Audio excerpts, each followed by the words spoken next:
Hello friends, welcome to short and super fast writers. दोस्तों, आप channel को subscribe कर लें और बेल आइकन को दबाएं डेली शॉर्ट हैंड डिक्टेशंस के लिए। आज की डिक्टेशन ट्रांसक्रिप्शन नंबर 338 से वॉल्यूम नंबर 16 है और इस मैटर की ट्रांसक्रिप्शन के लिए आप डिस्क्रिप्शन की लिंक पर जा सकते हैं और इस तरह के और भी डिक्टेशंस अगर आप लिखना चाहते हैं तो हमारे प्लेलिस्ट पर जाएं। शुरू करते हैं आज का dictation. SSC stenographer grade D के लिए be ready. 10 seconds, 5 seconds, start. Sir, this is for the time being the last of the bills with which Parliament has to deal so far as the reorganization of states is concerned. The House has already passed the States Reorganization Bill and also the West Bengal Bihar Transfer of Territories Bill. Certain amendments were made and certain provisions were included in these two bills in so far as they bore on Articles 3 and 4 of the Constitution. As the House is aware, those provisions which are consequential or incidental could be included in those two acts, but there were some provisions which had to be provided for in the Constitution itself. Such provisions have been included in this Constitution 7th Amendment Bill. Now, advantage is also taken to incorporate certain other changes or amendments in the Constitution because it was considered that they too would have a very great bearing on the administration not only in the reconstituted states but in other states as well. And therefore we are now dealing with the Constitution 7th Amendment Bill as it has been passed by the Lok Sabha.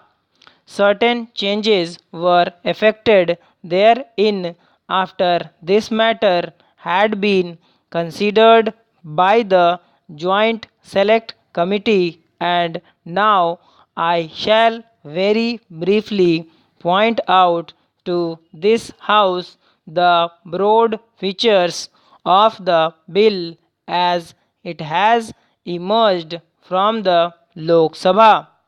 So far as representation in the House of People, in the Council of States or the Rajya Sabha and also in the state assemblies is concerned, due provision has been made.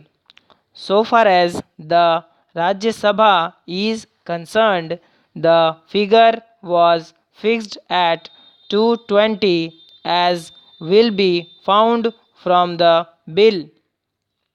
So far as the Lok Sabha is concerned, therein we have got direct representation under adult franchise and 500 have been fixed as the maximum number so far as representation from all these states are concerned. And then ordinarily it was considered that 25 ought to be the number for representation in the Lok Sabha of elected members from what are known as the Union Territories. It was considered that the number 25 may not be necessary even if certain further political changes also were to be taken place, and therefore it was considered that 20 would be a fairly adequate number so far as the present Union territories, as also other areas that are likely to come to India are concerned. In this connection, I should like to point out to this House that under the Constitution as it was promulgated, we had a classification or category of states known as Part A, Part B, Part C, and Part D. Also, so far as the Andaman and Nicobar Islands were concerned, and naturally, on account of this particular gradation, the rights as also the functions of the various states and the legislatures therein have differed to a considerable extent. Now, it was considered that the time had come when this classification ought to disappear. In 1947-48, as the House is aware, we had the integration of states, and all these states, either singly or in groups, were brought under the category of Part B states. Part C states were such where it was considered that there ought to be a more direct relation in these sense that they ought to be under the superintendence and control of the president on account of a variety of reasons. The case of Andaman and Nicobar Islands was one by itself. After the administration extending over 7 or 8 years, it is now considered that this classification ought to go, and therefore the States Reorganization Commission also recommended the dissolution of this distinction.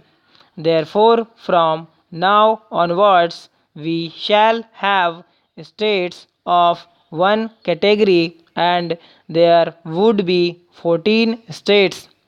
These states are composed of the former Part A and Part B states, and also portions of Part C states, so far as they have been merged in the other states. Therefore, under the present category, we shall have only the states and the union territories. So far as the union territories are concerned, there will be three further categories of territories according to the way in which they have been treated. We shall have, for example, Delhi as a union territory by itself, and certain special provisions have been made, as I shall be elaborating soon, so far as the administration of Delhi is concerned. Then we have got Himachal Pradesh, then we have Manipur and Tripura. So these four are union territories by themselves. In addition to them, we shall have two further classes of territories.